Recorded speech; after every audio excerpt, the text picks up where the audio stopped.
Arise, shine, for the light has come. The glory of Yah has risen up on his sons and his daughters. The darkness is uncovered. Pull sheets above our lovers were perverted till we burn. So now it's time to return back to Yah, our city of refuge. The fountains of living waters. The showers we with righteousness restores my order and turns this song to a king. A song for my soul to sing that brought me down very low. My garments white like the wings. YISH, praises be the Most High that brought me out of insanity, crushed the towers of vanity and made a man of me. I'm now asking for a key, no longer my refugee. I'm now Yah's planet C. We gon' march to the city of God. We gon' dance, we gon' sing, we gon' run to the city, we gon' fly to the city of God. We gon' march to the city of God. We gon' dance, we gon' sing, we gon' run to the city, run to the city. 1,000 meters were measure, waters came to your ankles. The method did repeat, waters came right to your knee. Before you furthered your goings, waters came to your loins. 1,000 measures and the last a river you could not pass. Everything that touched the waters was healed. Plenty of fish left to swim. There was meat from the trees, nourished the bodies from leaves. The vision I seen was more than a dream. Waters flow on sides of sanctuary. My heart had joy and merit. I'm renovating my soul until we make it home. Foolish sin forever gone. Got spirit resting on my bones. Brothers and sisters, you with me? Let's hurt ourselves really quickly. Make out those policies 50. So we gone. We gon' march to the city of God. We gon' dance, we gon' sleep, we gon' run to the city, we gon' fly to the city of God. We gon' march to the city of God. We gon' dance, we gon' sleep, we gon' run to the city, The praises to the Most High for getting me out, for blessing me with understanding of what you talking about. My sins are too many, I thought another God could save. To you will woke me from a slumber, pull me right from my grave. And now that I'm saved, I'm blessed to know and understand truth. That no blessing, no curses coming, least is coming through you. I sing praises to my God, to my very last breath. And use your laws as a ladder if I ever misstep. Let's praise the Most High, Yah, pay His holy name. Regard, we have come a long way, yet we got so far before we right before our King. All of His saints sing till we the sons of righteousness. With healings up in our wings, we gone. We gon' march to the city of God. We gon' dance, we gon' sing, we gon' run to the city, we gon' fly to the city of God. We gon' march to the city of God. We gon' dance, we gon' sing, we gon' run to the city, of God. I wanna go, I wanna go, I wanna go. I wanna go, I wanna go home, I wanna go home. Wicked, I won't get down, wicked, I won't get down now. I wanna go, I wanna go, I wanna go, I wanna go. I wanna go home, I wanna go home. Wicked, I won't get down, wicked, I won't get down now. I wanna go, I wanna go, I wanna go, I wanna go. I wanna go home, I wanna go home. Wicked, I won't get down, wicked, I won't get down now. I wanna go, I wanna go, I wanna go, I wanna go, yeah, I wanna go home, I wanna go home, I wanna go home. So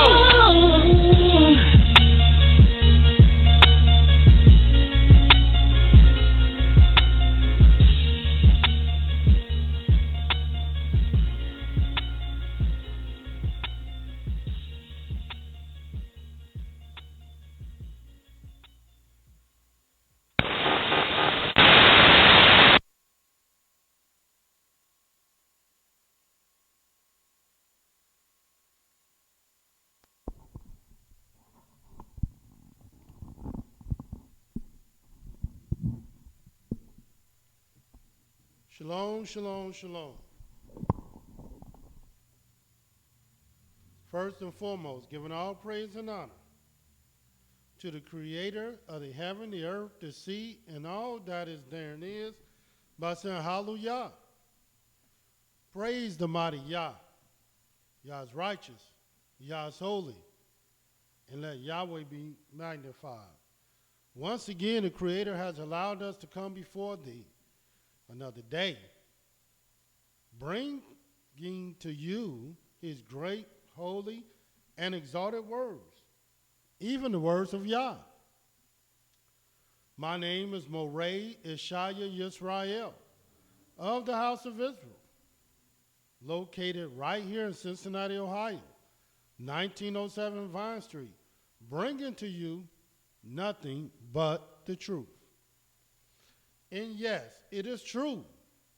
All we're going to do is tell you the truth, for Yah ordained me to tell you the truth. And this is what I'm going to do. And who is this Yah?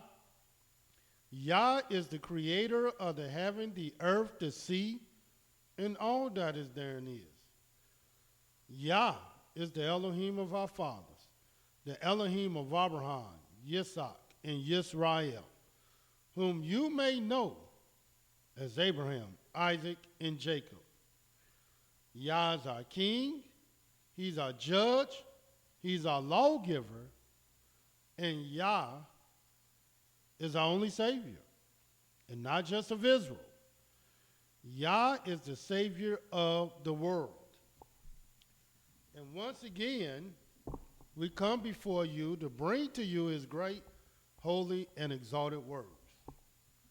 Yesterday, we had an opportunity to bring to you how Yahweh will have us to study and read his word. For the scriptures teach us in the book of Isaiah, the 34th chapter, the 16th verse, seek ye out of the book of Yahweh and read. None of these books shall fail. None shall want her mate. For his mouth have commanded, and his spirit have gathered them. Speaking of Yahweh books. But many of our people, when they're reading and studying the Creator's word, they read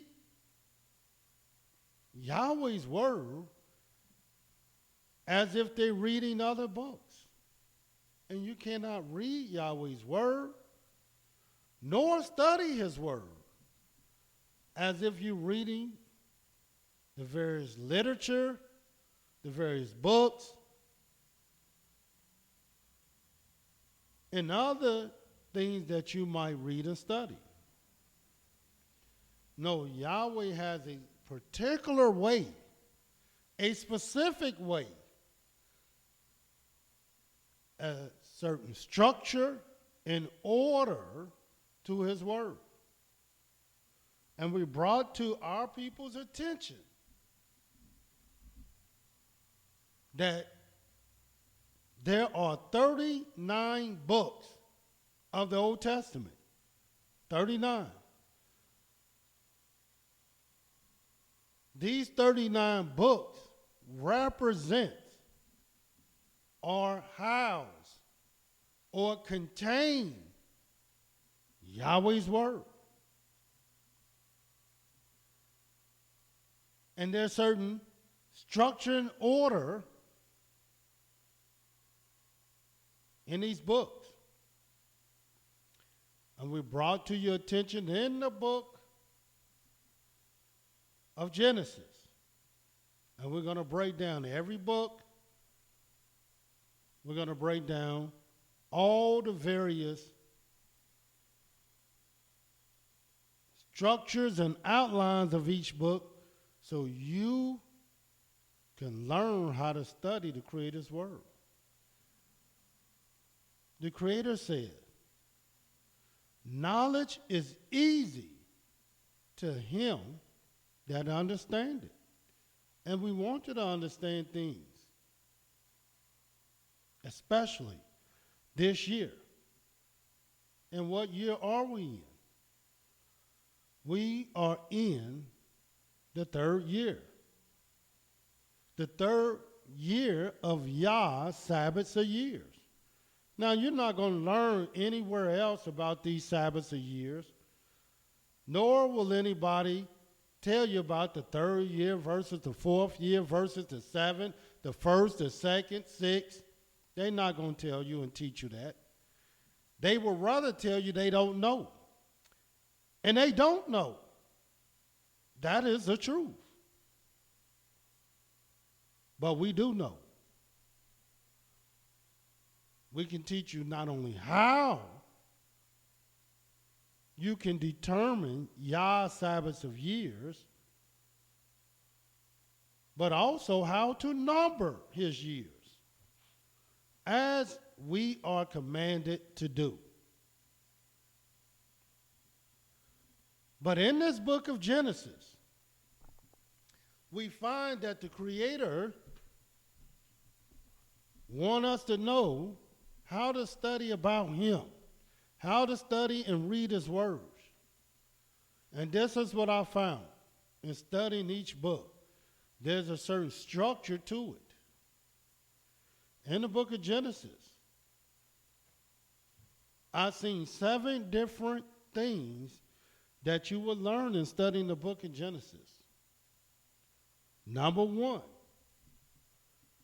you will learn in studying the book of Genesis the origin or the generations of the heaven. That in of itself is a study by itself.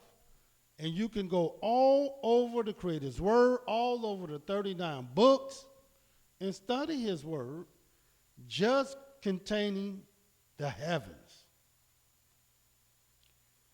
Secondly, Yahweh told us about the generations or the origin of the earth.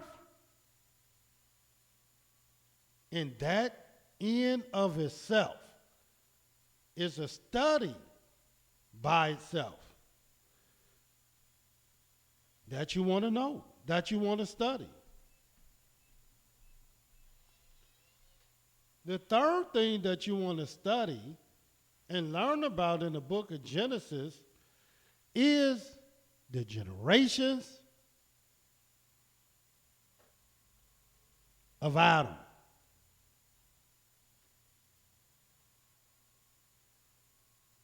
The fourth thing, because the generations of Adam, it will stop at the flood, except with the exception of the generations of the sons of Noah, which is Shem generation, Ham generations, and Yafet generations. If you want to know geography, if you want to know about languages, these are the 3 men you must begin to study. Their generations.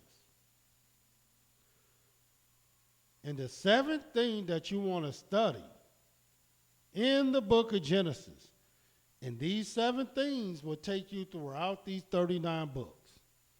And really, they'll take you beyond the 39 books. And we'll get into that later. But the very last thing you want to study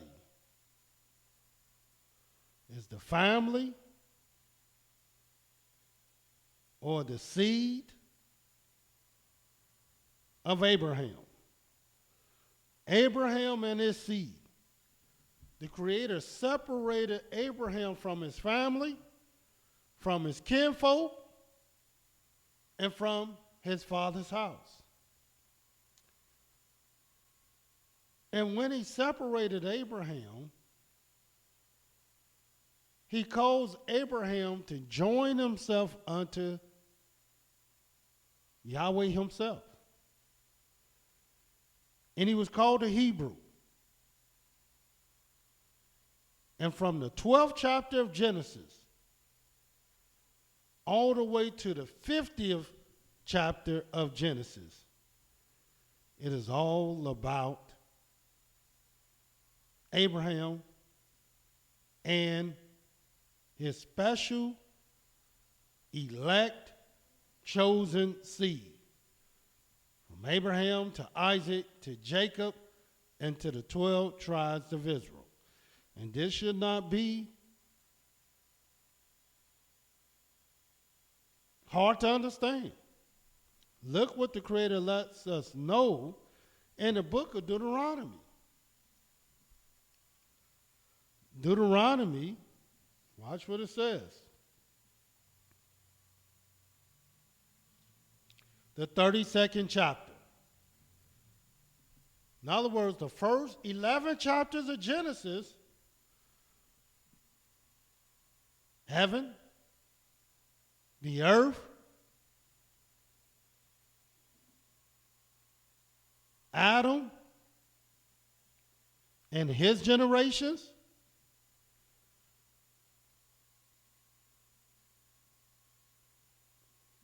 and then you will get into Shem, Ham, and Japheth and their generations.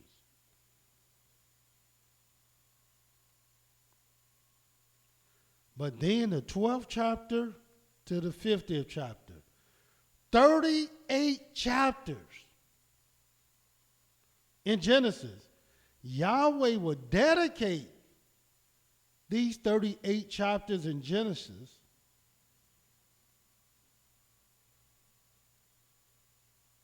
to the elected, chosen, special seed of Abraham. And everybody else that's mentioned after that is only mentioned in connection with this special covenant seed. And watch what it says in the book of Deuteronomy 32, 7th verse. Remember the days of old. Consider the years of many generations. And that's what we're talking about. The generations of the heavens, the generations of the earth, the generations of Adam, the generations of Shem, Ham, and Japheth. And then the seed of Abraham. Remember the days of old.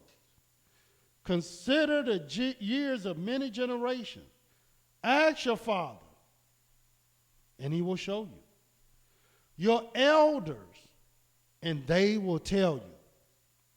When the Most High divided to the nations their inheritance, when he separated the sons of Adam, and let me tell you how many sons he separated from Adam. Adam had 12 separated sons. That's it, 12. And how do we know that? Because watch what it says. He set the bounds of the people according to the number of the children of Israel. And what is the number of the children of Israel? 12. And where can you find this truth? In the book of Genesis, the 5th chapter, where these sons are mentioned. And let's read you these sons, and then we're going to go right into the book of Exodus. Watch what it says in the book of Genesis, the 5th chapter, so you can see this and how Yahweh wants you to study. The whole book of Genesis is all about origin. It's about beginning. It's about generations and how they began and when they was born and their origination. And you can't understand Yahweh's word without understanding its origin, its beginning, its start. In the book of Genesis, the 5th chapter, the very first verse.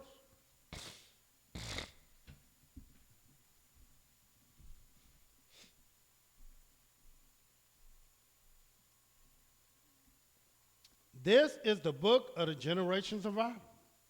In the day that Elohim created man, in the likeness of Elohim made he him. Male and female created he them, and blessed them, and called their name Adam in the day when they were created. And Adam lived 130 years and begot a son in his own likeness after his image, and called his name Seth. And the days of Adam after he had begotten Seth were 800 years, and he begot sons and daughters. And all the days that Adam lived were 930 years, and he died. And I may add, we had a conference over the weekend where we brought to the people this exact truth. The very genealogy, generations of man, all the way up until this very day. And call us. Reach out to us. And we can give it to you. And I may add, nobody else will give you this information that's strictly and primarily taken from the scriptures. Ask them and see what they provide for you. They're not going to provide this to you. But watch what it says. And Adam, and the days of Adam after he begot Seth were 800, and he begot sons and daughters. And Adam lived for 930 years, and he died. And I'm going to speed through this. Seth lived 105 years and begot Enoch. And then in the 9th verse, and Enoch lived 90 years and begot Canaan. 12th verse, and Canaan lived 70 years and begot Mahalaleel. 15th verse, and Mahalaleel 60 and 5 years and begot Yared. 18th verse, and Yared lived 162 years and begot Enoch. 21st verse, and Enoch lived 60 and 5 years and begot Methuselah.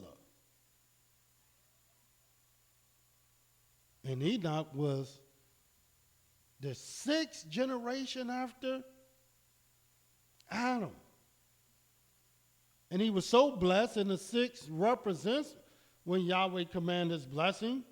In the 22nd verse it says, and Enoch walked with Elohim after he begot Methuselah 300 years and begot sons and daughters. And all the days of Enoch were 365 years. And Enoch walked with Elohim, and he was not, for Elohim took him. And the 7th generation after Adam was Methuselah. And Methuselah was the oldest living man in the scriptures. Why? Because he was the 7th generation.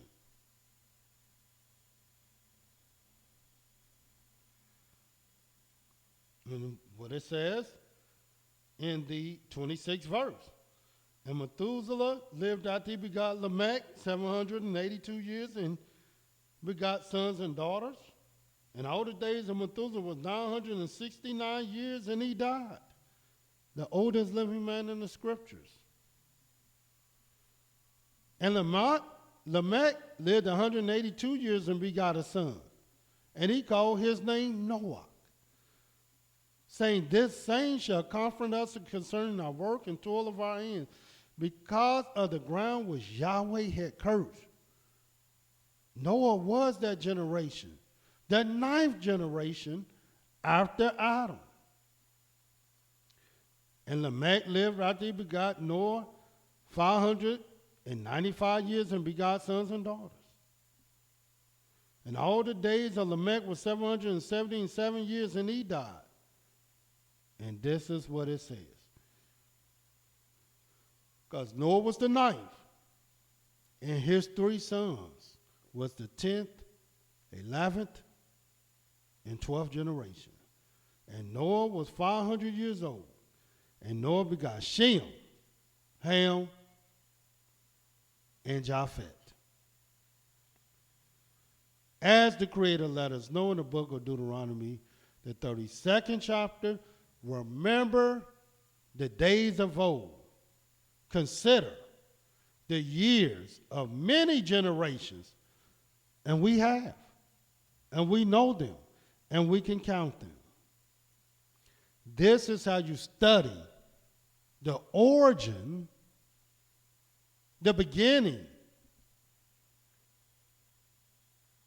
the generations of Yahweh's word. 7 different things you study, and I can assure you that study will begin to join you unto Yahweh, whomever you are.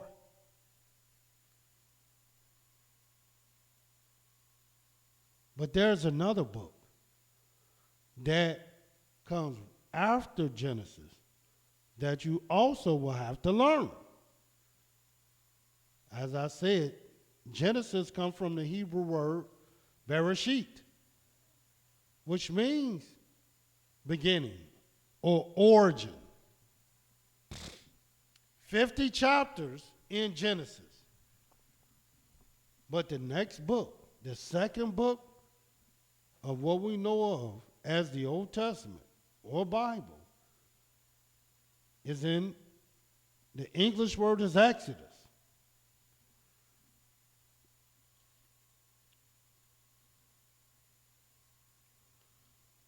The word Exodus, and all these words typically are derived from Greek words.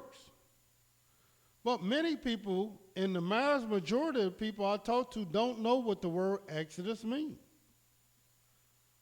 They will tell you Exodus means to leave or to depart or to be delivered or to be saved or to exit out of something, because they looking at the word Exodus.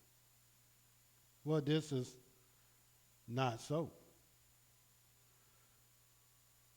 Because it's the second book of the scriptures, you'll be totally shocked and surprised what the word actually means.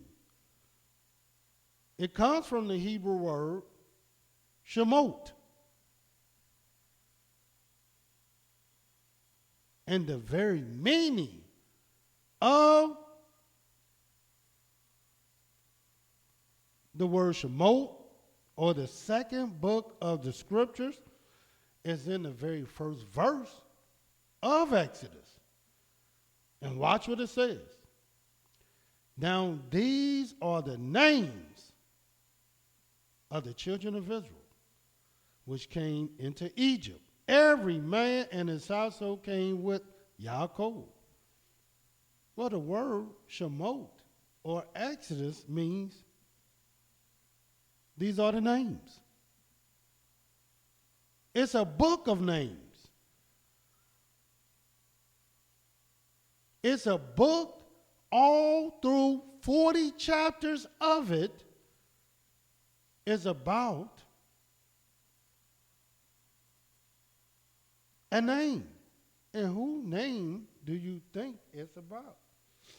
Well, if you study the book of Exodus, this is the book where Yahweh introduced his name to the world. No wonder it's called names. And this is when the world knew and was introduced to Yahweh's people, the children of Israel. They went in with 70 souls, but they came out a nation, and this nation had a name, and they were called YIsraEL, the house of Israel.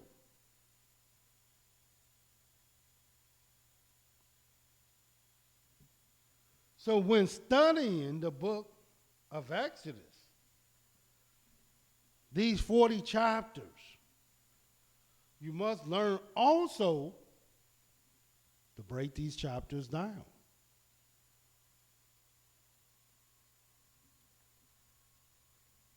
The first 4 chapters of Exodus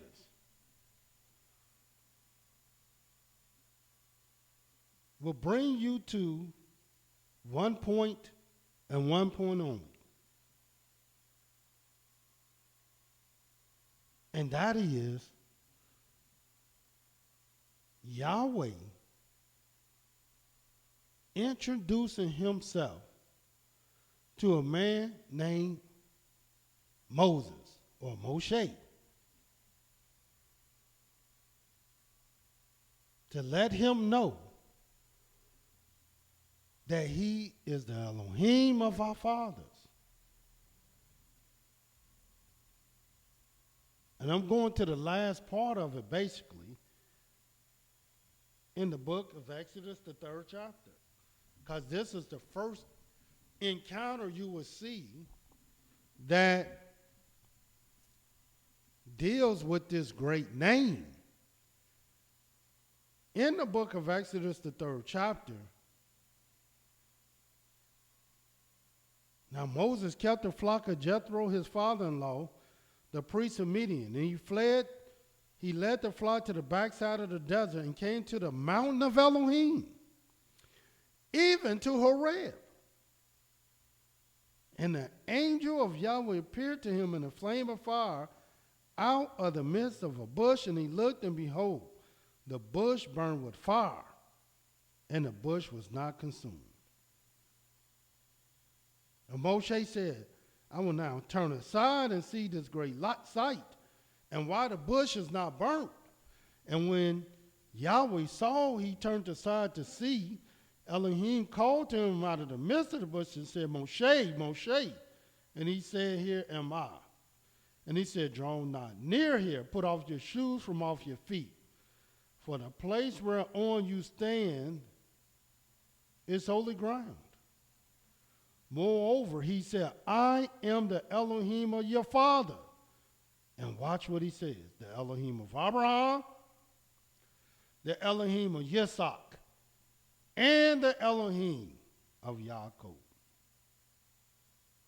And Moshe hid his face, for he was afraid to look upon Elohim.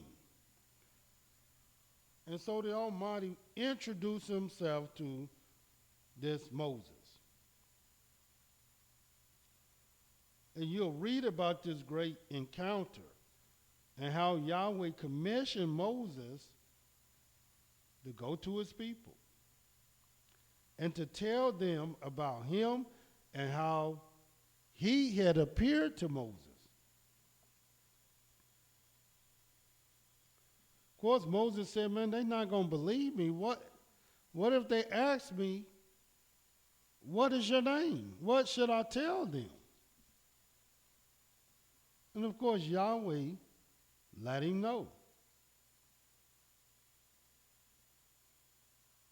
As many of our people know this story, the 13th verse of that same chapter, third chapter, Moshe said to Elohim, Behold, when I come to the children of Israel, and shall say to them, the Elohim of your fathers has sent me to you, and they shall say to me, what is his name? What shall I say to them?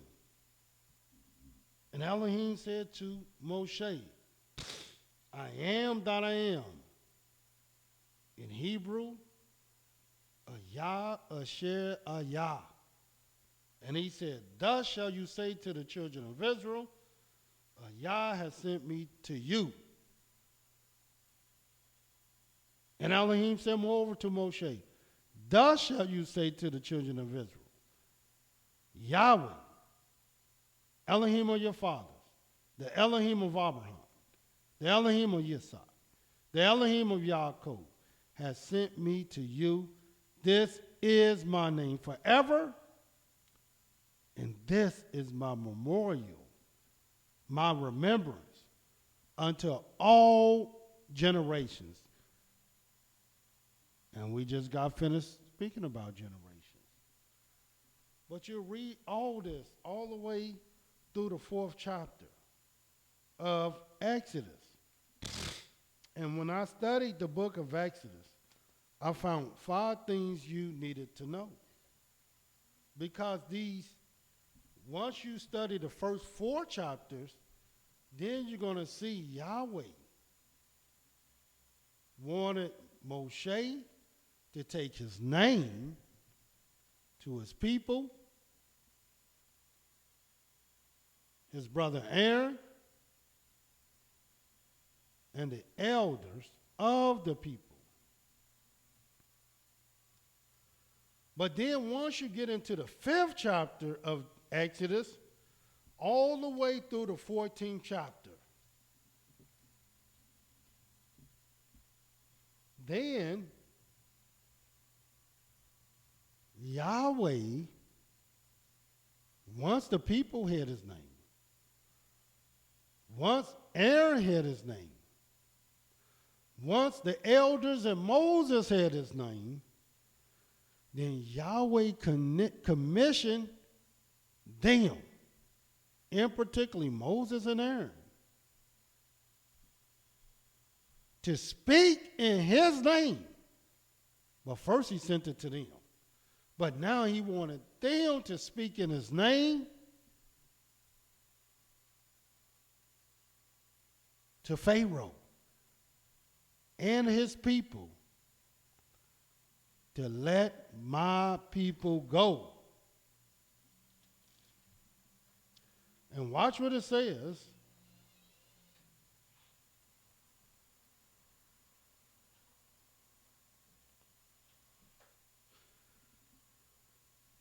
Watch what it says in the book of Exodus, the 7th chapter, the very first verse. And as I said, you will read this chapter 5 through 14 concerning this thing. Now, there's only 40 chapters in the book.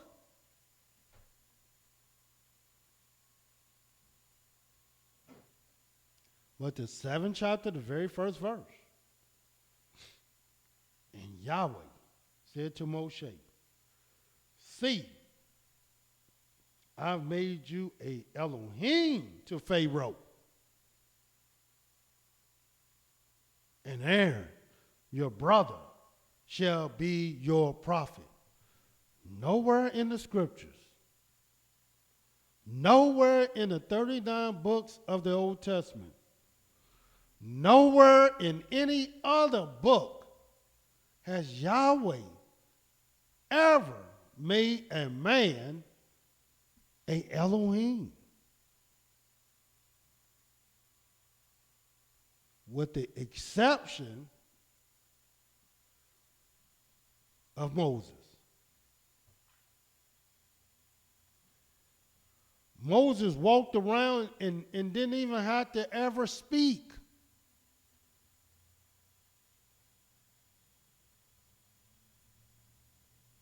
The 2nd verse says, you shall speak all that I command you, and Aaron your brother shall speak to Pharaoh, that he send the children of Israel out of this land. And I will harden Pharaoh's heart, multiply my signs and my wonders in the land of Egypt. But Pharaoh shall not listen to you, that I may lay my hand upon Egypt and bring forth my armies and my people, the children of Israel, out of the land of Egypt by great judgments. And the Egyptians shall know that I am Yahweh when I stretch forth my hand upon Egypt and bring out the children of Israel from among them. So this is what they were commissioned to do. And this is what they did.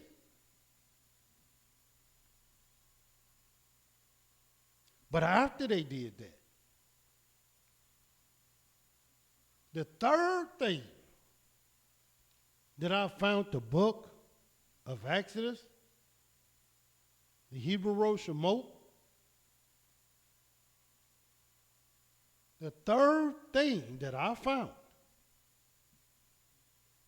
the book of Exodus teaching me, guiding me, leading me, and showing me the different studies that I will have to undertake to understand the very order and structure of this book.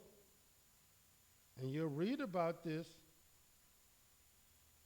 chapters 15 through 18.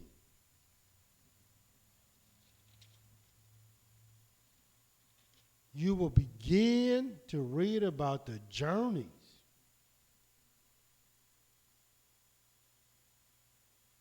that Yahweh will have the children of Israel be led through their journeys to meet with him.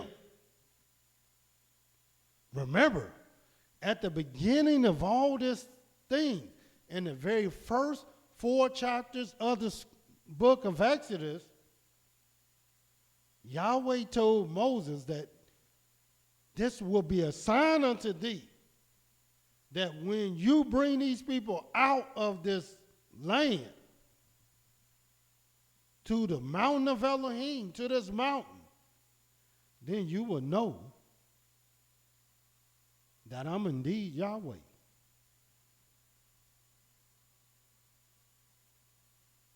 And that's exactly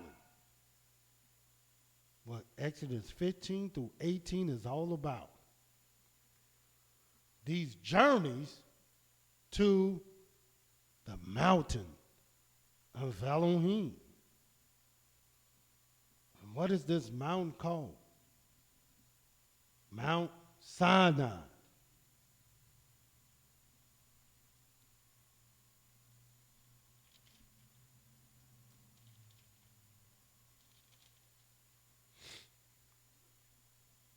Now remember, it's only 40 chapters in the book of Exodus. That's all it is.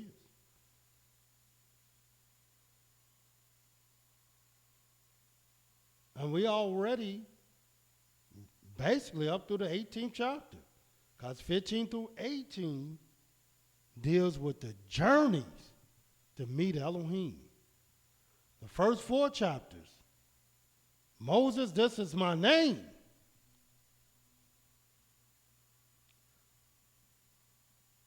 Chapters 5 through 14.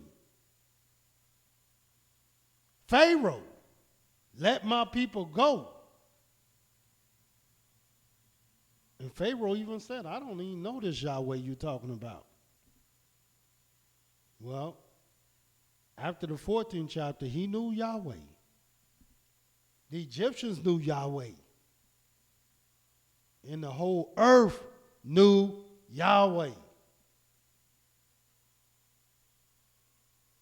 Now, it's time for the children of Israel to meet Yahweh. And this is where they met him at, in the book of Exodus 19. As I stated before, this is 15 through 18. It was all through the journeys, but now it's time to meet Yahweh.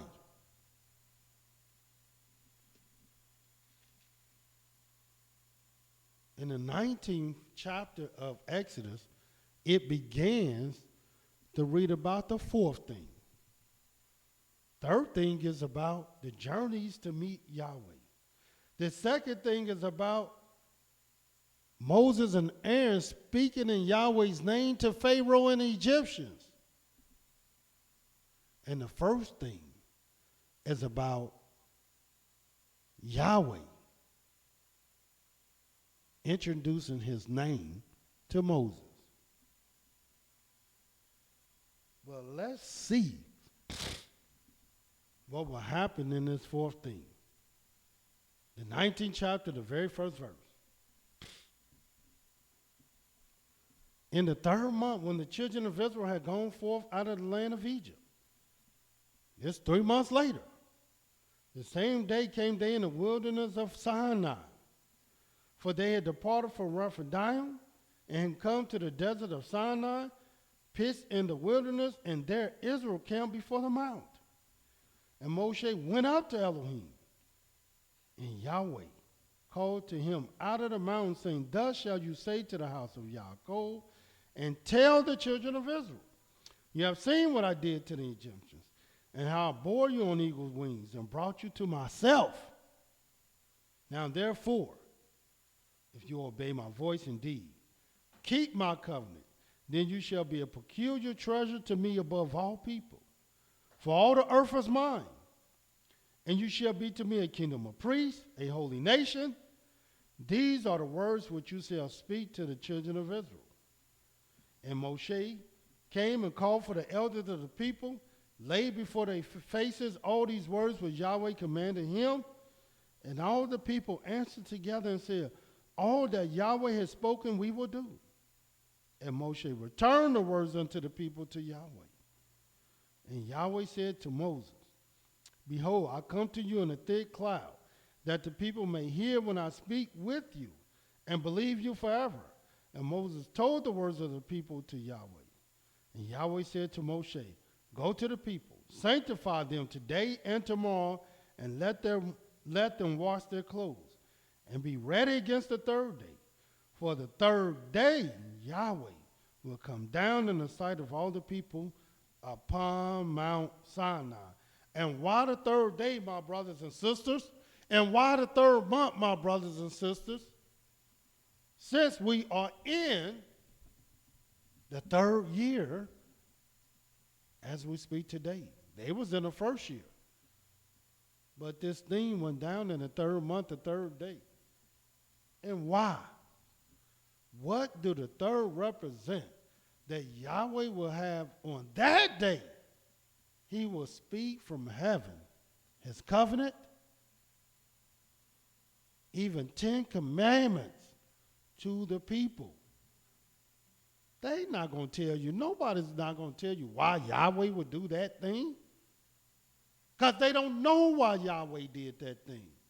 And I thought every word of Elohim was pure. And he is a shield unto them that put their trust in him.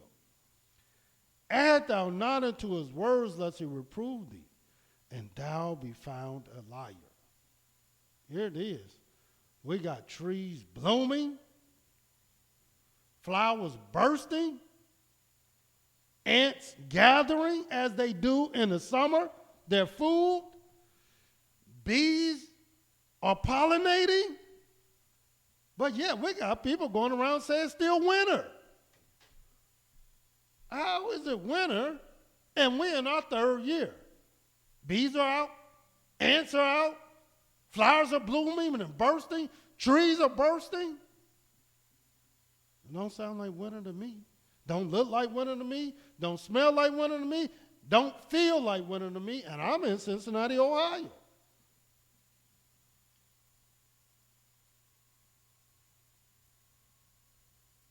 The Exodus. The Exodus don't mean leaving out. It don't mean exiting. It don't mean deliverance or getting out. The word Exodus means names.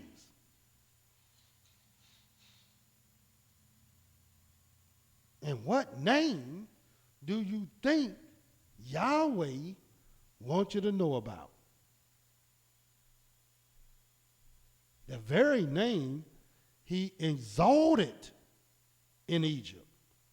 And that was his name, Yahweh. And you'll read about this meeting of the minds, this covenant, along with statutes and judgments from the 19th chapter through the 25th chapter of Exodus. Now all of a sudden we all the way to the 25th chapter of Exodus.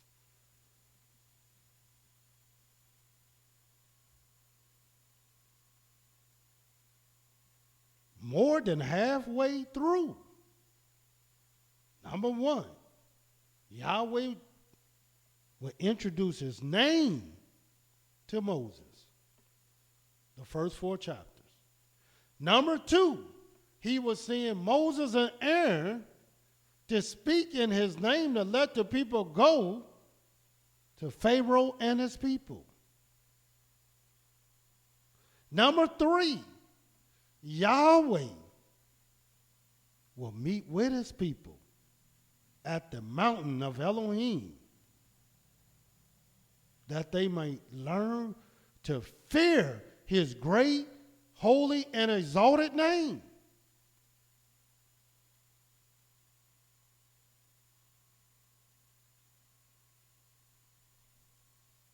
Well, actually, number 3. Let me take that back. Number 3, talk about their journeys to meet with Elohim. And then number 4 is where they will actually meet, that they might learn to fear Yahweh in his great, holy, and exalted name. But there's one more thing that Yahweh wanted you to know in the book of Exodus. One more great thing. And it starts at the 25th chapter. And little do people know. I ask people all the time, what did the children of Israel do with all the various riches, all the gold, the silver, all the precious stones, all the Egyptian cotton they received out of Egypt? It says they borrowed jewels of everything. They just borrowed everything, and they spoiled the Egyptians. They spoiled them greatly. And what do you think they did with all these precious things? Well, you will know in studying Exodus, the 25th chapter, all the way to Exodus, the 40th chapter. 15 chapters.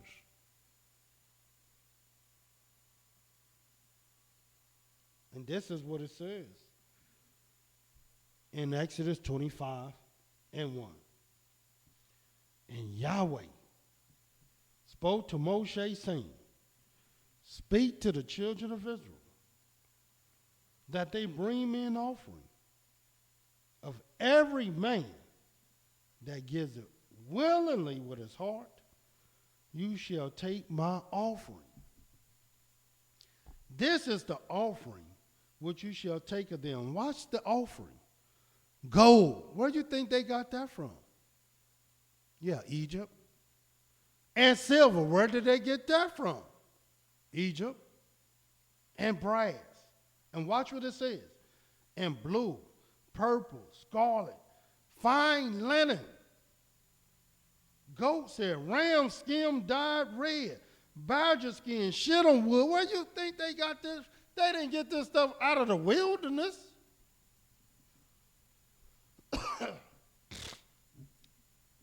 That's the desert. Oil for the light, spices for anointing oil, and for sweet incense. Watch the 7th verse.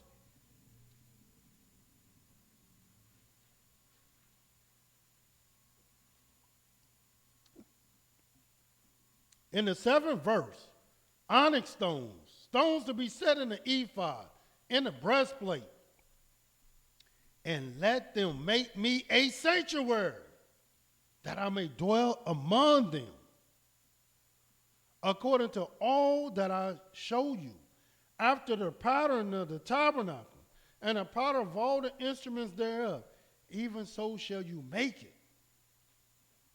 And they shall make an ark of shittim wood. 2 cubits of a half shall be the length thereof. In other words, they made all the various holy garments of Aaron, the breastplates. They made all the very precious ornaments and articles in the sanctuary. And they made the sanctuary itself.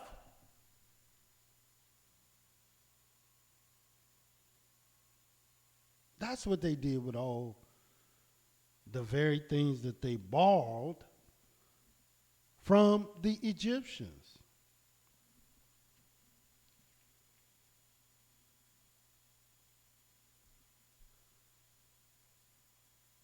So then, when they got to the very end, watch what it says in the book of Exodus. Of course, it is true. They wasted a lot of the gold making a golden calf. They did that also, which was a total abomination unto Yahweh. But watch what it says in the book of Exodus 40, the last chapter, and I told you from 25 to 40. This is the last chapter of Exodus, because I want you to see how long this took to do the things that they did. Because our people came out of Egypt in the first year. And they were journeying. They met with Yahweh 3 months after they came out of Egypt.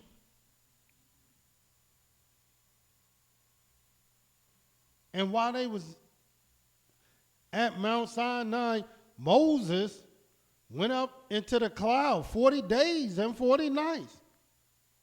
Which means that was another month. We'll put you in the 4th month of the first year.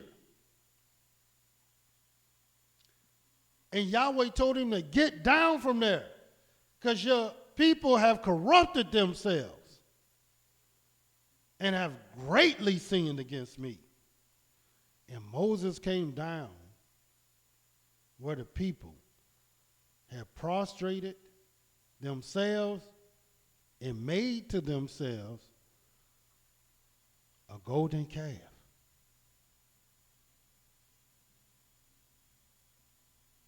And of course, Moses broke this thing, stamped this thing, burnt this thing. But you know what he did? After that, he went back for Yahweh, to Yahweh, another 40 days, another 40 nights, which put you in the 5th month of the first year.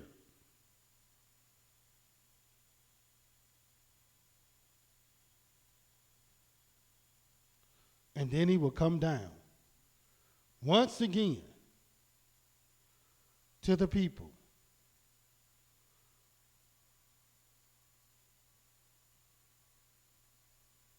Making, designing all the various things that Yahweh told him to do. And then we get to Exodus, the 40th chapter. And this is what it says. The very first verse. And Yahweh spoke to Moshe, saying, on the first day of the first month shall you set up the tabernacle of the tent of the congregation. And you shall put therein the ark of the testimony, and cover the ark with a veil. And you shall bring in the table, and set in order the things that are to be set in order upon it. And you shall bring in the candlestick and light the lamps thereof. And you shall set the altar of gold for the incense before the ark of the testimony, and put the hanging of the door to the tabernacle. And you shall set the altar of the burnt offering before the door of the tabernacle of the tent of the congregation. And you shall set the laver between the tent of the congregation and the altar and put water therein. And you shall set up the court round about and hang it up, the hanging at the court gate. And you shall take the anointing on the north of the tabernacle and all that is therein, and shall hallow it, and the vessels thereof, and shall be holy. And you shall anoint the altar of the burnt offering and all his vessels, and sanctify the altar, and it shall be an altar most holy. And you shall anoint the laver and his foot and sanctify it. All this was done in this first year. And you shall bring Aaron and his sons to the door of the tabernacle of the congregation and wash them with water. And you shall put upon Aaron the holy garments and anoint him and sanctify him, that he may minister to me in the priest's office. And you shall bring his sons and clothe them with coats. And you shall anoint them as you did anoint their father, that they may minister to me in the priest's office for the anointing. For their anointing shall surely be an everlasting priesthood throughout their generations. Thus did Moshe, according to all that Yahweh commanded him, so did he. And if you want to know when that was, when he began to do everything, watch what it says in the 17th verse. And it came to pass in the first month, in the second year, on the first day of the month, that the tabernacle was reared up, just like Yahweh said. See, little do people know, not only do the second book of the Bible represents Yahweh's name, what do you think Shemot mean? It means the names. These are the names. It means names. But you notice that when this tabernacle was reared up, it was reared up in the second year. The very first time they were able to go in the sanctuary that they had made. And why the second year? Because it also represents Yahweh's name.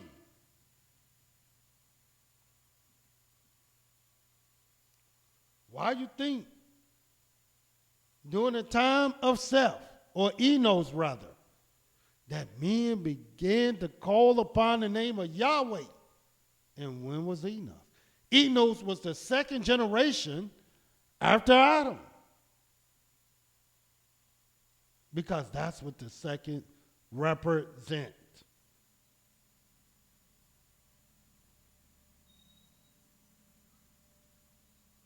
But one of the main things that Yahweh wanted you to know about this book of Exodus, this book that brought us his name, is one of his great wonders and signs that he would do. And that is, after the signs and the wonders that he will plague Egypt with, even 10 plagues, Yahweh will take his people out. And he never, ever wanted us to forget the day that he took us out of Egypt. And there were certain things that we had to do, that Yahweh wanted us to do, to commemorate how and what he did. This commemoration is called the Feast of Unleavened Bread. And yes, it is true that the Feast of Unleavened Bread is a commemoration, a day, or a pilgrimage that our people did, where they will take a pilgrimage from their own houses all the way to Jerusalem to commemorate and to sacrifice to Yahweh during this season. But Yahweh didn't want them to just do that. And let me show you what Yahweh wanted the people to do to make sure they never, ever forgot what he did. And you'll read it in the book of Exodus, the 12th chapter. Let us turn there. And I want you to remember the 5 different things that you must study and read in learning about Yahweh's name. Not the Exodus, not the exit, not to leave. The 5 things that Yahweh wanted you to know about his name is number 1, how he would introduce his name to Moshe, Moses himself, his prophet. The first 4 chapters. Number 2, how he would send Moses to his people that they might know his name. Aaron, the elders, and the people of Yahweh. Number 3,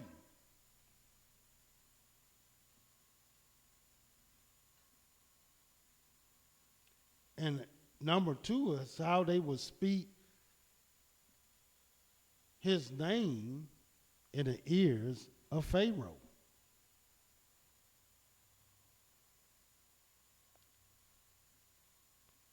And number 3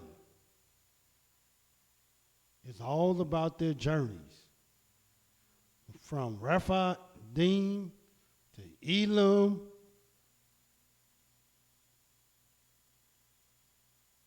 and the various other journeys that they will have all the way unto Mount Sinai.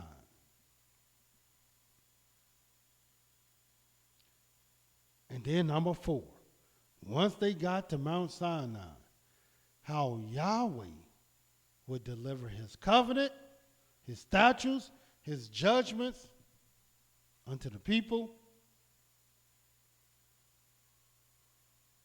and speak to them from heaven. And number 5,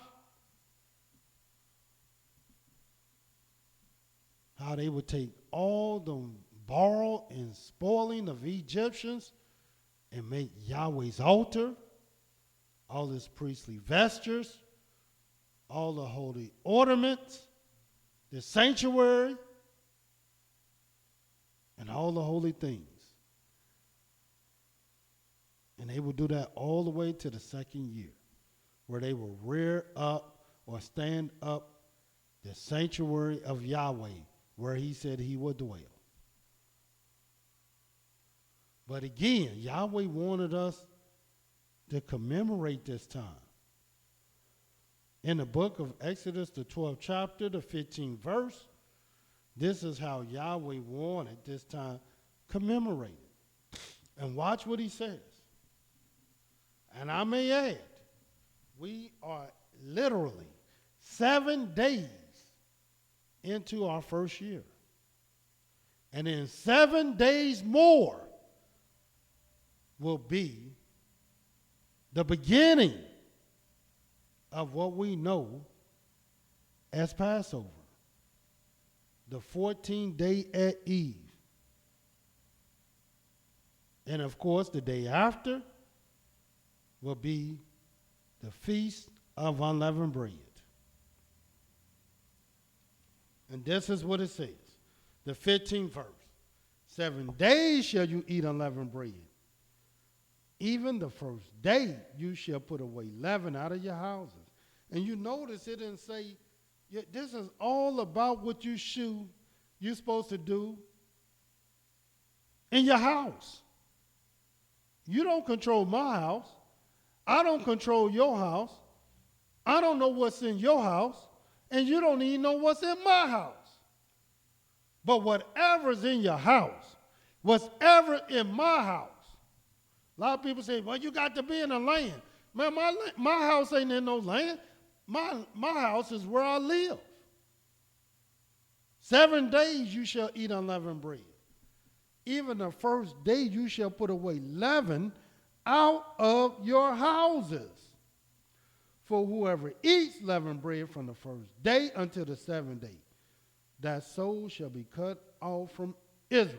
So it's your choice. You don't got to put none out of your houses if you don't want to obey Yahweh. But if you want to obey Yahweh, eat unleavened bread and put away the leaven out of your houses. And on the first day shall be a holy convocation. In the 7th day there shall be a holy convocation to you. No manner of work shall be done in them, except that which every man must eat, that only may be done by you. And yes, we would do that if we made the pilgrimage to Jerusalem, but we don't. We do not. So we do not have those holy convocations. And you shall observe the feast of unleavened bread.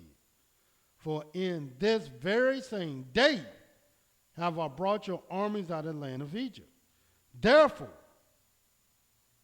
shall you observe this day in your generations by ordinance forever. And then it tells you exactly when to do it. In the first month, on the 14th day of the month, at evening, you shall eat unleavened bread until the 21st day of the month at evening.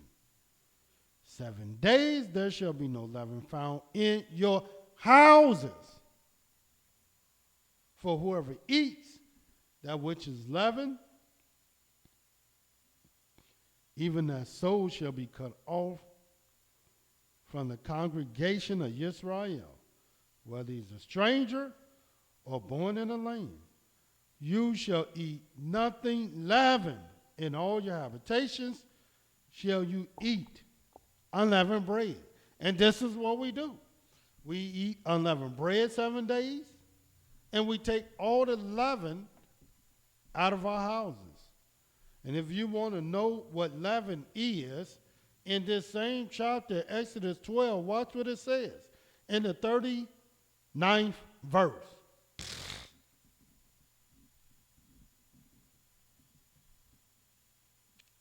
And it says, and they baked unleavened cakes of the dough, which they brought forth out of Egypt.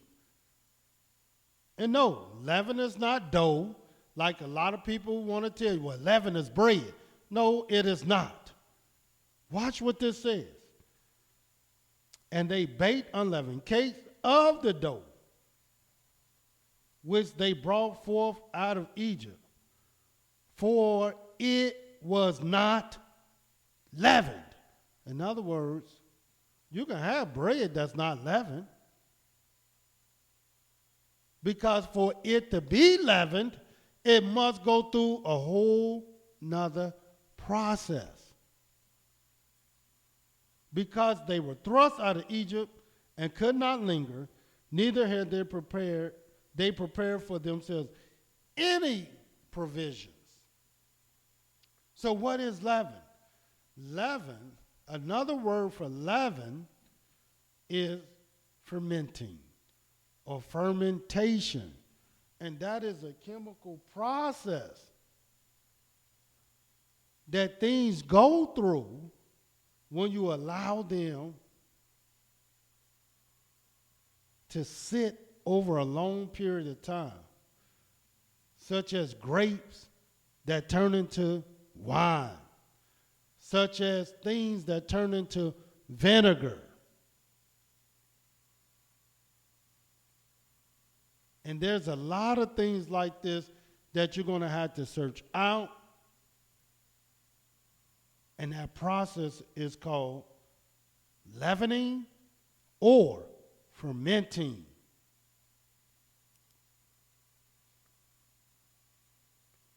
Now, to speed up that process,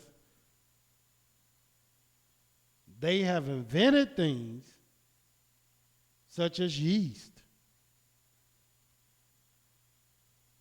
and other things what they will consider fermenting agents. that will help the process go faster. And we'll talk about these things. But right now, you want to get the main things out of your housing. You want to start that process now so you won't wait to the end. And then once we get to the 14th day at Eve, then you got all these products that are leavened that you have to put out your houses. And we'll give you a list. Or you can go on our website and get a list. And we'll make sure it's there. Furthermore, watch what it says in the book of Exodus 13. The 3rd verse. And Moshe said to the people, remember this day in which you came out from Egypt. Because Yahweh never wanted us to forget this day. Out of the house of bondage. For by strength of hand, Yahweh brought you out from this place. And watch what it emphatically says. There shall no leavened bread be eaten. And then you will have people and teachers that will tell you to hell with Yahweh. We're going to eat us some leaven. What kind of mind would say that? And when you start eating leaven, drinking wine, and eating all these leavened products, you think you're going to remember the day you came out of Egypt? No. You're not going to remember that day. You're going to skip right over it as if it don't exist. Even though Yahweh told you to remember that day. Just like he said, remember the Sabbath day to keep it holy. He said, remember this day that you came forth out of Egypt. All the days of your life. Now, how did Yahweh want you to remember this day? Did he want you to remember this day in gladness? Did he want you to remember this day by having a party? Did he want you to remember this day by drinking a bunch of liquor? No, because that's leaven. Let me show you how Yahweh wants you to remember this day in the book of Deuteronomy 16.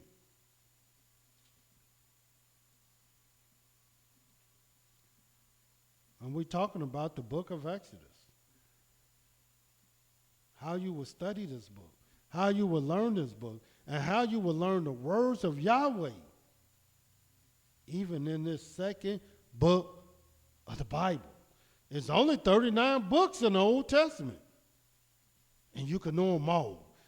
And you don't have to be tricked and bamboozled by the Jewish people and try to read all this over a course of a year. No, you can know this through and through, over and over, several times a year. And watch what it says in the book of Deuteronomy, the 16th chapter, the very first verse. Observe the month of Abib and keep the Passover unto Yahweh your Elohim. For in the month of Abib, Yahweh your Elohim brought you forth out of Egypt by night. And you shall therefore sacrifice the Passover unto Yahweh your Elohim of the flock, the herd, in a place where Yahweh shall choose to place his name there. That's why we don't try to sacrifice nothing. But watch this third verse. You shall eat no leavened bread with it. 7 days you shall eat unleavened bread therewith. And watch what it says. Even the bread of affliction. All you got to do is eat unleavened bread for 7 days, and then you'll see the affliction Yahweh wanted you to see. Don't drink no wine and no liquor. Don't eat none with no condiments like ketchup and mustard and all that stuff that has vinegar in it, and see if you will be afflicted. Don't eat no bread. Eat your bread without leaven for 7 days. In other words, just eat a bunch of crackers and flat bread and see how appetizing that is. For it is not. It is the bread of affliction. And this is how Yahweh wanted you. Why we got to eat this stuff, man? Why can't we just eat a good, nice, wholesome, fat breaded, ketchup, mustard, vinegared meal? Because Yahweh wants you to remember the affliction in the day you came out of Egypt. For you came forth out of the land of Egypt in haste, that you may remember the day when you came forth out of the land of Egypt, all the days of your life.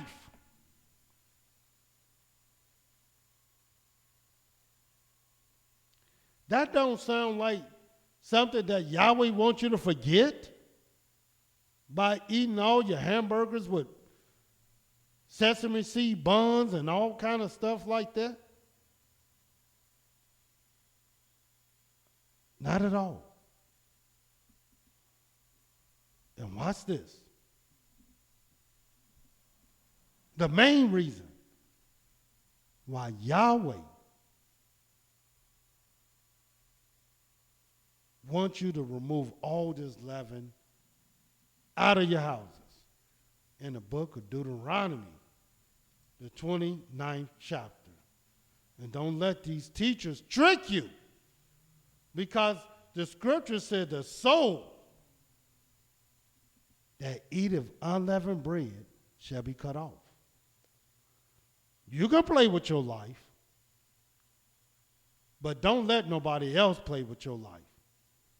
Just between you and your maker. And watch what it says. And how much time we have left?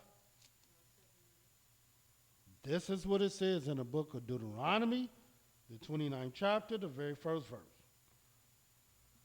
These are the words of the covenant, which Yahweh commanded Moshe to make with the children of Israel and the land of Moab, besides the covenant which he made with them in Horeb. And Moshe called to all Israel and said to them, you have seen all that Yahweh did before your eyes in the land of Egypt to Pharaoh and to all his servants and to all his land. You've seen all that. The great temptations which your eyes have seen, the signs in those great miracles. Yet, Yahweh has not given you a heart to perceive, and eyes to see, and ears to hear unto this day. In other words, you went through this process, and you went through all this, but at that time, you really didn't understand what I was doing. You really didn't see the great miracles that I was trying to show you. Because I didn't even give you a heart, the understanding that it needed to perceive it. Until now. And why now? Because now I want you to memorialize this thing. Now I want you to remember this thing. Now I want you to keep this service. Watch what it says. And I've led you 40 years in the wilderness. Your clothes have not grown old upon you. Your shoe has not grown old upon your foot. And watch the 6th verse. You have not eaten bread, neither have you drunk wine or strong drink. Why, Yahweh? that you might know that I am Yahweh, your Elohim. So what is this letting you know? Little do people know that what you eat, what you consume, can alter your perception, your hearing, your seeing, and your whole mind on Yahweh. And Yahweh separated us from anything leavened, that we might not be altered in no kind of way at all, so that we can know him. So it's understandable that when our people go to drink and they go to smoke and they go to eat them fat burgers with all them sesame seed buns, why it's so difficult to know Yahweh. Separate yourself for 7 days, as Yahweh has said. Take all the leaven out of your houses and eat unleavened bread. And then you will begin to know. And then you will begin to understand Yahweh. Yes, we are in that season to know Yahweh. We in that season to serve Yahweh. Are you looking at the internet to know that we in a new year? Waiting for your enemies to tell you when to declare a new year? Are you going by something that's not in the scriptures at all to determine your Passover and your Feast of Unleavened Bread? 90 months seconds. that don't even exist in the book of Yahweh? Did not the book tell you to seek Yahweh? Seek ye out of the book of Yahweh and read? And where would you read about this 13 fictitious, fake, phony month? You won't read it at all. Or would you 60 seconds. go out your doors and see the ants working, the grass growing, the trees bursting and blossoming with flowers and colors, bees buzzing and pollinating? This is what we see even in Cincinnati, where it's cold. 7 more days. Today is the first month of the 3rd year, the 7th day of the month. In 7 more days, we will be at the 10 Passover. seconds. This is how you study Exodus. And what do it mean? These are the names. And what name? The name of Yahweh, as well as his people. So until tomorrow, Yahweh love you, and so do I. Shalom.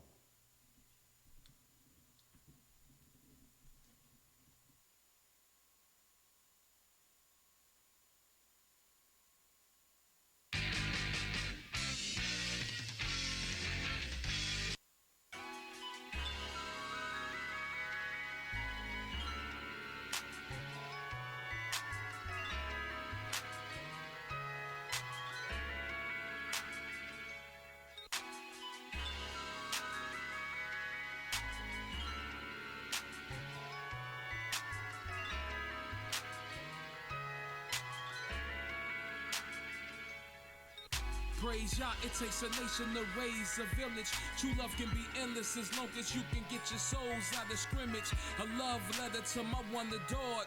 Don't ignore the form. You can hearken and listen, follow forevermore. The light will guide itself. In the law we find peace and solace. Praise the highest. Keep our feet and mouth from being quiet. So much to say, it's gotta be more than physical. Spiritual, send our praises to Yah. He'll send you who you tailored for. I want more. So my desires have to be by works, but I refuse to let money define me as my worth. I understand it takes money to keep up the system, but first is fear, Yah. Better known to us as wisdom. Without it, it's desolation. But first we try patience. A marriage can be heaven sent, a covenant of trust for whoever that was stepping it. A lily on my storm, so you must handle it delicate. It's not good to be alone, so we caused a deep sleep and took woman from man's bone. Sat her on the side of King's Queen. Thank you for using Blog Talk Radio. Goodbye. Now a happy home. The Almighty said it's not good to be alone, so he caused a deep sleep and took woman from his bone. Sat her on the side of King's Queen on the throne, got her family on their own, their house.